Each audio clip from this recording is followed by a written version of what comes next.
more MLAs have now spoken out, adding fuel to the simmering fire over the leadership tug-of-war between Chief Minister of Karnataka Siddaramaiah and his deputy DK Shivakumar. Congress MLA CP Yogeshwar echoed the sentiments and endorsed Shivakumar for the Chief Minister's role. Senior leader and former Minister Tanveer Saith has openly said that the party must remain open to change. It's not the first time voices within the Congress have hinted or outright stated that a leadership transition may be on the horizon, and it's not the first time that questions have been raised over who really holds the reins in Karnataka, the mass leader at the helm or the organizational strongman waiting in the wings. But here's the bigger question. Is the Karnataka Congress heading towards a crisis of dual power centers, or are these just negotiated rumblings, part of a complex internal pact that has always been fragile? Let's not forget that when the Congress returned to power in 2023, it was a compromise formula that sealed the top posts, with Siddaramaiah getting the Chief Minister's chair and DK Shivakumar was placated with the Deputy Chief Minister's post and the promise of an eventual rotation. So how far is that eventual? And with every new statement that is coming in from the Congress MLA, it's clearly signaling that there is much more that is playing out within the Karnataka Congress. Before I bring in our analyst on this story, let's listen in to what MLA CP Yogeshwar said. ಹೌದ್ರಿ, ನಾವು ಅದನ್ನೇ ಹೇಳ್ತಾ ಇದ್ದೀವಲ್ಲ, ನಾವು ಎಲ್ಲ ಜಿಲ್ಲೆಯ ಶಾಸಕರು ಒಗ್ಗಟ್ಟಿನಿಂದ ಅವರು ಮುಖ್ಯಮಂತ್ರಿ ಆಗಬೇಕು ಡಿ ಕೆ ಶಿವಕುಮಾರ್ ಅಂತ ಹೇಳ್ತಾ ಇದ್ದೀವಿ. ನಮಗೇನು ಅದರ ಮೇಲೆ ಭಿನ್ನವಾದಂಥ ಅಭಿಪ್ರಾಯ ಇಲ್ಲ, ಜಿಲ್ಲೆಯ ಜನಾಭಿಪ್ರಾಯನೂ ಹಾಗೆ ಇದೆ. ನಾವು ಶಾಸಕರೆಲ್ಲ ಹೇಳ್ತಾ ಇದ್ದೀವಿ, ಅದೆಲ್ಲ ಈಗ ಹೈಕಮಾಂಡ್ ತೀರ್ಮಾನ ಮಾಡಬೇಕು. Let me bring in BS Arun, senior journalist. BS Arun, last week this was perhaps the big story, but it was all put to rest after the Congress in charge of Karnataka said that all's well and that there is no question of any change of guard. But with every statement that is coming in from the Karnataka Congress MLAs, do you sense that this could eventually lead to two power centers, if not immediate change of guard? See, even if there are going to be two power centers, it's only until the next Chief Minister is selected and until he takes over as the Chief Minister. So as of now, DK Shivakumar is sort of the man of the moment, and the state might see a change of guard come October or November, when Siddaramaiah would complete 2.5 years of his term as CM. So in Congress, the MLAs have started speaking up, and this is only to be expected because in Congress such things do happen.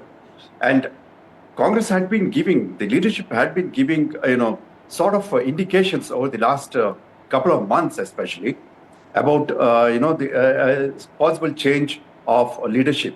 To give two instances in the last couple of weeks.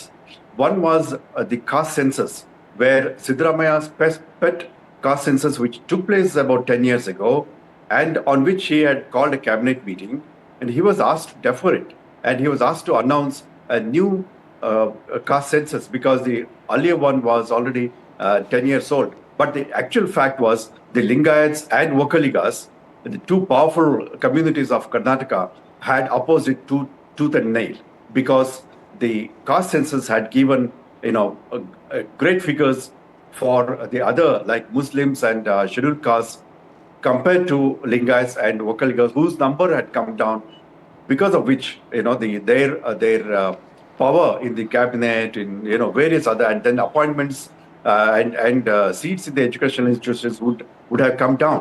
So they opposed it, and Congress was quite scared that they might lose support of both these two communities. Already, the Lingayats have moved away from Congress, and they don't want to lose the support of Vokaligas also. So in such a situation, the Congress leadership thought it's better not to go ahead with the caste census. And the second one, Maria, was the selection of candidates for the MLC's post by Siddaramaiah. The names, 4 names were there, and they had been sent to the governor. But what the Congress leadership did was to tell Siddaramaiah to call back that list. So that list was called back. Imagine, from the governor, the CM had sent the list had gone to the governor. Governor perhaps was about to approve it, but the CM told the governor, please don't consider it. So the list has been recalled. Now the High Command is going to, sit on that and maybe approve a new list. So these are two very recent, sort of embarrassment caused to the Chief Minister. And at the same time, the man behind asking the High Command not to approve the caste census was none other than TK Shivakumar, who had opposed the caste census. Yes, so but B.S. Arun, one may say that the Congress leadership is also being unfair to DK Shivakumar. Well, one has to, see how generational change is inevitable, and he is someone who has been a Congress loyalist, has been a troubleshooter. There's everything going right with him. Then why should he be made to wait for so long? Undoubtedly, Siddaramaiah had more number of supporters among the MLAs. So, knowing that fully well, Congress High Command would not have taken a risk of making Shivakumar, wait for another 2.5 years. And mind you, Shivakumar had been a total loyalist of the party for the last so many decades. Whereas they might not be very sure of Siddaramaiah and his supporters. Siddaramaiah himself came from Janata Dal. He was not the original congressman.